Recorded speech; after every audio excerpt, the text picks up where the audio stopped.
Hello folks, welcome to my YouTube channel Watercolor Impressions. This is continuation of Absolute Beginner series for watercolors. This week we are going to learn how to paint planes. Before you go, hit the subscribe button so you guys can get weekly video updates from our channel. And let's get started, guys. As always, I'll provide the drawing template and reference. Check my video description to download it so you guys can follow with me in this tutorial. So I'm a big fan of saying simplifying things, and it also applies to my drawing too. So whenever you draw, think everything as a shape. Instead of thinking it's a plane, or instead of thinking it's an object, or instead of thinking as people or house or any other thing you draw. As soon as you think it's some kind of object or anything, we tend to draw from our head. Because we think a lot of things in everyday life, so there are certain things to register on our head, and we try to draw from our head. And if I would have done this drawing 3 or 5 years ago, I would have started with the windows or tires or any other small details, and vice versa. So in that manner, we are losing the bigger shape here. The bigger shape for the planes or the hull, that's a bigger shape you could see in the reference. Then you start with the wing, and you start with the engine and tires. So the bigger shapes, the medium shapes, and the smaller shapes. And being said that, when it comes to drawing, even every artist come with their own way of drawing. If any other artist done the drawing, they would have done the different way as well. Being said that, there is not only one way to draw something, and each artist have the unique way of looking for things and drawing their own way. And as you draw more, and you tend to train your eye pretty good, and you will come up with your own vision and own way of drawing as well. I'll speed up the process, and let's put some washes here and start painting. I did a couple of back views and side-on view so that we can paint a little bit different angles of the planes. So the first 3 planes are Air Canada, and the last one is WestJet. And most of the planes are white since it's reflecting the sky, so it looks a little bit of bluish. And Air Canada has a little bit of greenish tint in it. Not every plane has it, some plane has it. So I'm going to go with the greenish tint because it also looks cool. So the first wash is the wash which helps to kill the whiteness of the paper. That's what I'm trying to do. So I'm doing a first wash and making sure I have a lot of water in my brush so it looks super light. And you can see I'm also adding a little bit of gray on the rims of the engine, just to see there's a little bit of color variation there. And I'm making sure to leave some white bits for the wings. So for the wings, they have a little bit of a warmer tone. And at the bottom, I'm painting WestJet, and WestJet have a little bit of color schemes on the wings. The decals are really pretty cool, so that's why I picked WestJet. And for the wings, I'm using, you can use neutral tint with a little bit of warmer tone in it. So you could use cadmium orange or Alizarin Crimson in it, so that gives a little bit of darker tone. And you can see it also gives a little bit of color variations in our brush. And you can see in a matter of seconds, we painted the first wash. So before it dries out, so I'm going to take a little bit of Cobalt Blue and a little bit of neutral tint in it, and you can also add a little bit of greenish tone in it, viridian in it too. So before everything dries out, I'm going to go over the bottom of the wash and I'm painting it. Before it dries out, I'm going to introduce a darker pigment at the bottom of the plane. So that helps to create a 3D forms for the planes, and you can see as soon as we add the darker tone, it looks 3D automatically. And when you do this studies, make sure keep it simple and don't be neat, because the purpose of this painting is to learn and see how everything works. So I have done planes before, I have done like 3D modelings of planes before, so I know a little bit of forms before.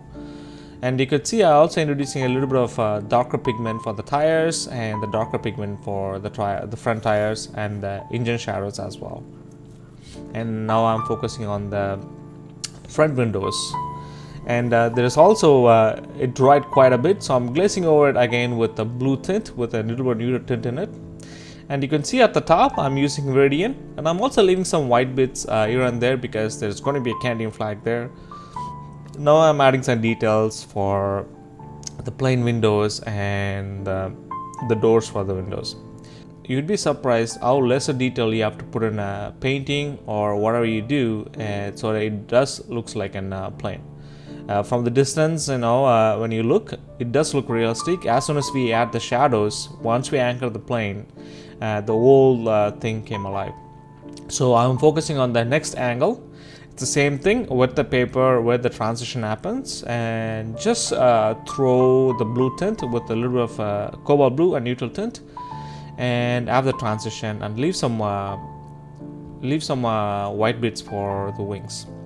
So before it dries out, introduce a darker pigment so that it gives this 3D form. It also shows that there's a rounder form happening on the hull. And if you want to soften any of the edge, take clean water and soften the transition, and that will always give a little bit of transition happening in the wings. So for the wings, it doesn't matter, since it's under the wing. I'll just like put some little bit of darker pigment here and there, and I'll make it look sophisticated. And now I'm using neutral tint and painting the little bit of the details. And when it comes to detail, you can see I'm keeping it impressionistic as possible, and I'm not trying to overdo anything here. And the same thing here. In this angle, we don't see the engine details that much, but the attachment which attaches the wing to the plane is really important. I want to make sure it has its own parts, and before it dries out, and I'm also painting really fast because I want to paint this wet on wet instead of dry on dry technique.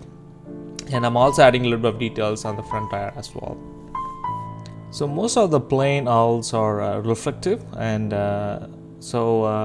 in this angle, so we're going to be seeing a lot of reflection. So I want to make sure to add the reflection on the side of the hull, and there was something reflecting on the front part of the hull too, so I added that. And now let's focus on the bottom part of the plane. So it's the exact same process.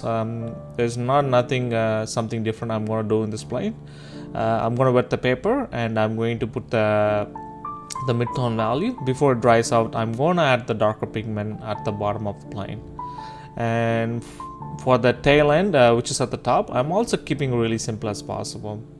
And for the engine, so this is kind of like an exhaust which attaches to it, so I'm also making that add the detail as well. So for the wings, it's the same thing. Add a warmer tone and add a darker pigment before it dries out. And that looks a little bit of sharper, so I want to make sure that transitioning is quite softer at the bottom. And you can see at the tail end I left some white bits because I just want to have some copper at the end of it. So now let's focus on the side-on view. This is the easiest view to paint, and it's the exact same process. And we have to add a little bit of the same transitioning at the top too, because since it's rounder and we are seeing on the side, and we want to make sure to add the detail. And before it dries out, I'm introducing a darker pigment, and I'm also adding the details for the windows and everything. Since it's a WestJet, and they have a little bit of color scheme on the tail end on the wings, so that's why I picked this. And it has a Cobalt Turquoise and a little bit of French Ultramarine Blue. And as soon as we add the detail, you could see it looked pretty close to WestJet already. So we are almost finished our second wash, and this is the final touches we have to do to make it look really cool.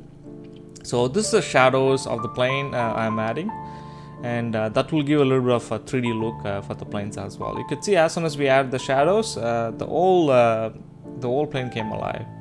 For the engine, I'm adding a little bit of yellow ochre to get that copper tone in it.